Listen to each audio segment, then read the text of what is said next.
동력 글밭 1월 19일 화요일 이재용의 문재인. 어제 두 가지 중요한 일이 있었습니다. 아니, 있었던 것이 아니고 터졌습니다. 그 하나는 문재인 대통령의 기자회견이고 다른 하나는 이재용의 판결입니다. 기자회견의 경우 중심 단어인 기자 수준으로 기레기 언론과 방송의 까닭을 확인했습니다.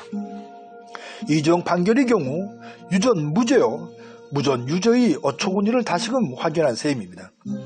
이 두 가지 일에서 언론과 사업을 넘어 재벌 개혁이 더 급하다는 생각에 이르게 됩니다. 그런데 과연 이것만이 문제일까요? 너무도 안타까운 일이지만 이것보다 더 큰 문제는 문재인 대통령이 안고 있는 문제입니다. 그러니까 너무 착한 문재인이 막강한 힘을 가진 대통령의 자리에 있어 생긴 문제이죠. 삼권의 균형과 남북의 평화 그리고 상식의 시대라면 더욱 빛날 문재인입니다. 하지만 오늘의 상황이 전혀 그렇지 않기 때문에 문제는 더욱 심각하게 느껴집니다. 이것도 나라인가에서 나라다운 나라의 기초를 닦아가는 긴박한 때라는 사실입니다. 따라서 문재인이라는 착한 모습을 뭐라고 나무랄 그 어떤 까닭도 없는 것이 사실입니다. 아쉬움이 차고도 넘치는 오늘이기에 그저 안타까운 녹두리만을 내뱉을 뿐인 오늘이죠.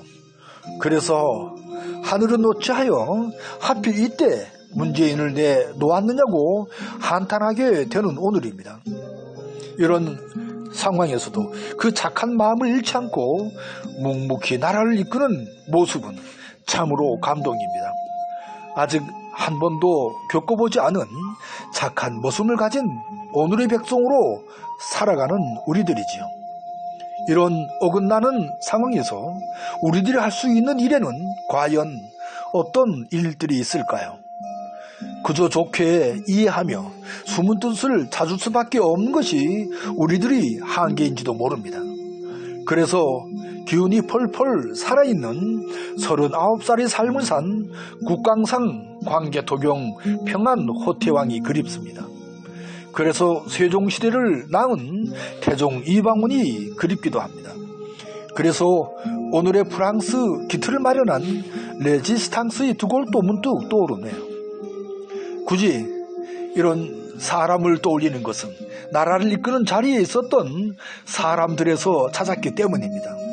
이 즈음에서 노무현의 꿈이 과연 문재인이었을까를 묻지 않을 수 없습니다. 작용과 반작용의 법칙에 문재인은 비켜갈 수 있을까를 묻지 않을 수 없습니다.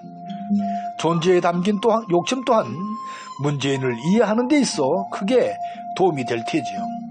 어쩔 수 없는 상대의 누리에 살아가고 있는 우리들 사람들이니까요. 이재용의 판결을 두고 구속이 되어 그나마 다행이라는 김어준의 주장은 옳지 않습니다. 윤석열, 최재형도 문재인 정권의 검찰총장이요 감사원장일 뿐이라는 이야기도 아쉽습니다. 이런 주장을 대놓고 해도 아무 탈이 없는 오늘의 상황이 촛불 시민들을 무너뜨립니다. 차라리 이재용을 풀어주는 것이 오히려 촛불 민심을 살리는 일일지도 모릅니다.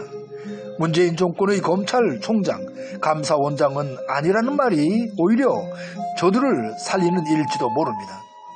분노를 당겨 막힌 것을 뚫을 수 있으니까요. 그래서 이재용의 문재인을 본 화요일 새벽은 그저 막막하기만 합니다. 오늘도 고맙습니다.